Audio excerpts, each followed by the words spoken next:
April کا مہینہ تھا۔ بادام کی ڈالیاں پھولوں سے لد گئی تھیں اور ہوا میں برفیلی خنکی کے باوجود بہار کی لطافت آ گئی تھی۔ بلند و بالا تنگو کے نیچے مخملی دوب پر کہیں کہیں برف کے ٹکڑے سفید پھولوں کی طرح کھلے ہوئے نظر آ رہے تھے۔ اگلے ماہ تک یہ سفید پھول اسی دوب میں جذب ہو جائیں گے اور دوب کا رنگ گہرا سبز ہو جائے گا اور بادام کی شاخوں پر ہرے ہرے بادام پکھراج کے نگینوں کی طرح جل ملائیں گے اور نیلگوں پہاڑوں کے چہروں سے کوہرا دور ہوتا جائے گا اور اس جھیل کے پل کے پار پگڈنڈی کی خاک ملائم بیڑوں کی جانی پہچانی بآ سے جنجنا اٹھے گی اور پھر ان بلند و بالا تنگوں کے نیچے چرواہے بیڑوں کے جسموں سے سردیوں کی پلی ہوئی موٹی موٹی گف اون گرمیوں میں کترتے جائیں گے اور گیت گاتے جائیں گے۔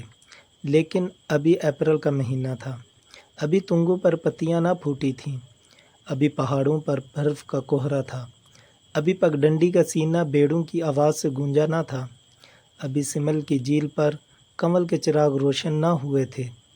جھیل کا گہرا سبز پانی اپنے سینے کے اندر ان لاکھوں روپوں کو چھپائے بیٹھا تھا جو بہار کی آمد پر یکا یک اس کی سطح پر ایک معصوم اور بے لوث ہنسی کی طرح کھل جائیں گے۔ پل کے کنارے کنارے بادام کے پیڑوں کی شاخوں پر شگوفے چمکنے لگے تھے۔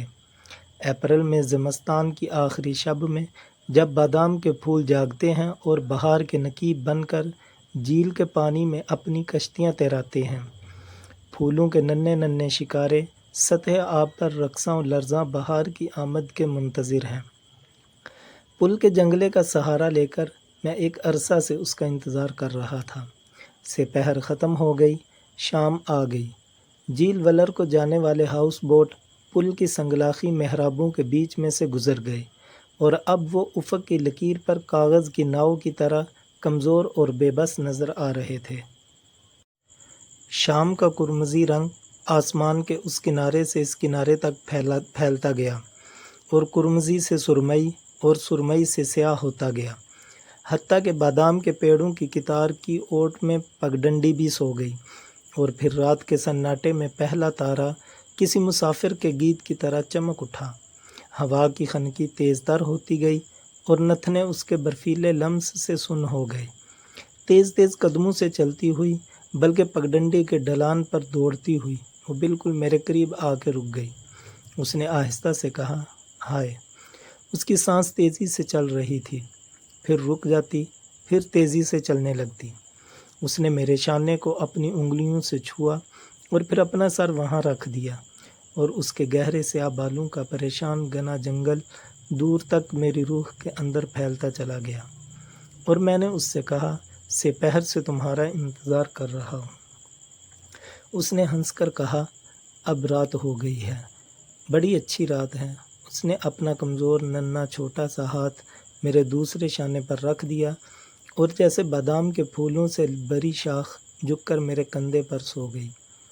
دیر تک وہ خاموش رہی، دیر تک میں خاموش رہا، پھر وہ آپ ہی آپ ہنسی، بولی، ابا میرے پگڈنڈی کے موڑ تک میرے ساتھ آئے تھے کیونکہ میں نے کہا مجھے ڈر لگتا ہے۔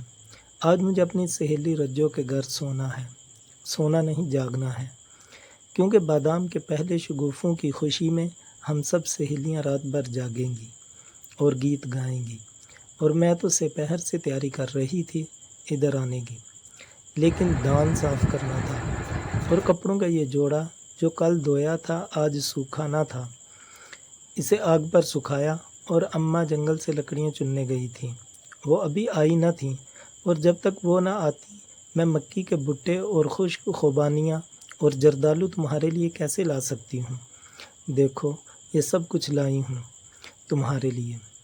ہائے تم سچ مچ خفا کھڑے ہو، میری طرف دیکھو، میں آ گئی ہوں۔ آج پورے چاند کی رات ہے، آؤ کنارے لگی ہوئی کشتی کھولیں اور جھیل کی سیر کریں۔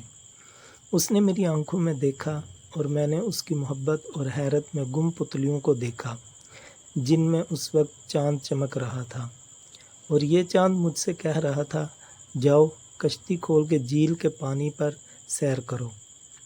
آج بادام کے پیلے شگوفوں کا مسرت بھرا تہوار ہے، آج اس نے تمہارے لیے اپنی سہیلیوں، اپنے ابا، اپنی ننھی بہن اور اپنے بڑے بھائی سب کو فریب میں رکھا ہے، کیونکہ آج پورے چاند کی رات ہے اور بادام کے سفید خشک شگوفے برف کے گالوں کی طرح چاروں طرف پھیلے ہوئے ہیں، اور کشمیر کے گیت اس کی چھاتیوں میں بچے کے دودھ کی طرح امڑ آئے ہیں۔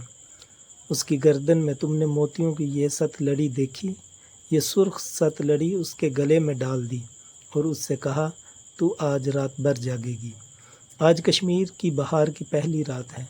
آج تیرے گلے میں کشمیر کے گیت یوں کھلیں گے جیسے چاندنی رات میں زعفران کے پھول کھلتے ہیں۔ یہ سرخ ست لڑی پہن لے۔